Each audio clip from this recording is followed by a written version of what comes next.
Serikat.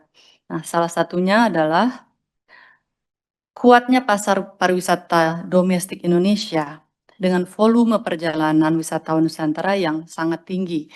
Bila kita bandingkan di data yang paling bawah ya, kita 1,2 miliar perjalanan, sementara negara lain hanya 280 ya, juta, 205 juta perjalanan domestiknya. Oke, next. Berikutnya, statistik untuk destinasi pariwisata prioritas menjawab pertanyaan Ibu Evita Nursanti. Kami baru dapat sampaikan sekarang karena data ini masih dalam pengolahan oleh BPS. Dalam hasil kerja tim rescue bersama Bappenas dan Kemenpar, data yang telah terbit adalah data Januari hingga November 2025 menggunakan metode Mobile Positioning Data atau MPD yang adalah metode berbasis sinyal telepon seluler di dalam delineasi destinasi pariwisata prioritas. Di antara 10 DPP, terbanyak adalah Lombok, Gili Tramelan. Sekaligus kami luruskan tidak benar bahwa Bali sepi. Terlihat kunjungan yang tetap mencapai 12,2 juta kunjungan di Januari hingga November 2025. Memang apabila kita lihat kunjungan di 3 destinasi regeneratif jauh melebihi kunjungan ke destinasi pariwisata prioritas.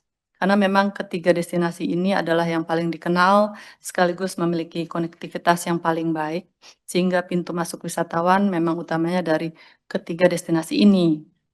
Namun upaya kami semua untuk mendorong persebaran wisatawan ke daerah lain juga mulai menunjukkan hasil yang membaik.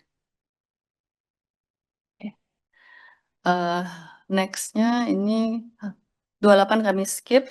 Nah, ke 29 mengenai anggaran. Bapak Ketua mempertanyakan dan kami menjawab apa manfaat penyerapan yang tinggi, dan kami dapat sampaikan yang pertama adalah kami menjaga amanah yang diberikan kepada kami. Kami dipercayakan dengan anggaran sebesar 1,479 triliun rupiah. Kami gunakan semaksimal mungkin untuk pelaksanaan program kerja yang dampaknya kepada rakyat juga kami sampaikan dalam slide pelaksanaan program kerja. Kedua, ini menggambarkan kualitas perencanaan kami. Sejak awal kami berstrategi bagaimana agar anggaran ini dapat dimaksimalkan. Ketika hasilnya penyerapannya tinggi, ini juga menggambarkan bagaimana kami merencanakan segala sesuatunya dengan matang. Mengapa tidak 100%? Sepemahaman kami tidak ada penyerapan anggaran di tingkat kementerian yang sampai 100% karena minimal pastinya ada unsur sisa lelang dan lain sebagainya. Dalam konteks Kementerian Pariwisata ada selisih 4,08%. Ini adalah karena yang pertama, sisa lelang yang berarti justru kami bisa mendapatkan hasil sesuai rencana dengan harga yang lebih murah. Kedua, anggaran yang awalnya diblokir kemudian menjadi dapat digunakan namun karena tidak tepat dengan jadwal kegiatan menjadi tidak dapat dimanfaatkan. Ini terutama adalah konteks Politeknik Pariwisata Bali yang tidak pas dengan jadwal kalender akademik. Dan ketiga, anggaran yang mau dialihkan ke program lain, namun melewati batas waktu dari Kementerian Keuangan. Next slide. Di slide ini, kami ingin menjawab pertanyaan Bapak Putra Nababan bahwa sertifikasi halal tidak meningkatkan kesejahteraan. Memang bukan berarti ketika sertifikasi terjadi otomatis mereka menerima peningkatan kesejahteraan. Namun yang kami buka di sini adalah akses. Dengan sertifikasi halal, produk mereka otomatis lebih dapat diterima oleh wisatawan yang mencari produk halal. Dan ini sebetulnya adalah salah satu strategi kita untuk turut mengembangkan pariwisata ramah muslim. Nah, dengan sertifikasi halal ini kita lakukan di desa wisata. Ini adalah salah satu cara kita membangun dengan masyarakat kecil terlebih dahulu. Dan kami juga berterima kasih atas pernyataan Bapak Banyu Biru yang sepakat dengan kami bahwa AI dalam pariwisata adalah kebutuhan strategis. Untuk itu kami menghadirkan Maya sejak peluncuran November lalu yang Pak Ketua, terima kasih sudah menghadiri undangan kami. Ya, siap Pak.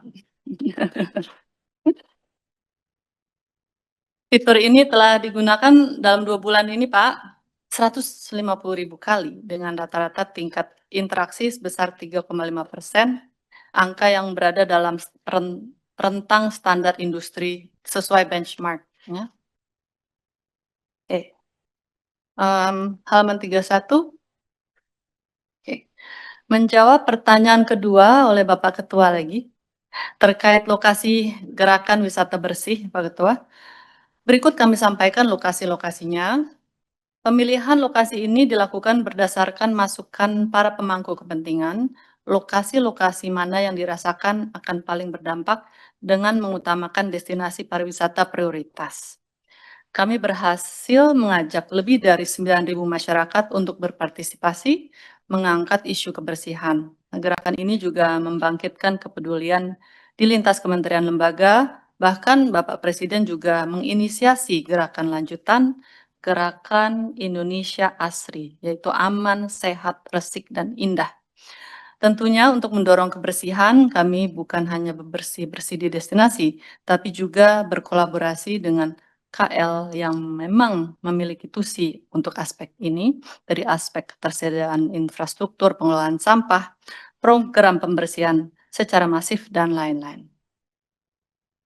Nah, mengenai Karisma Event Nusantara, ini adalah data 99 Karisma Event Nusantara yang terlaksana di 2025. Sebetulnya pada waktu hasil kurasi diumumkan, kami siap mendukung 110 Ken, Bapak. Namun yang terlaksana hanya 99. Ken pada dasarnya adalah event daerah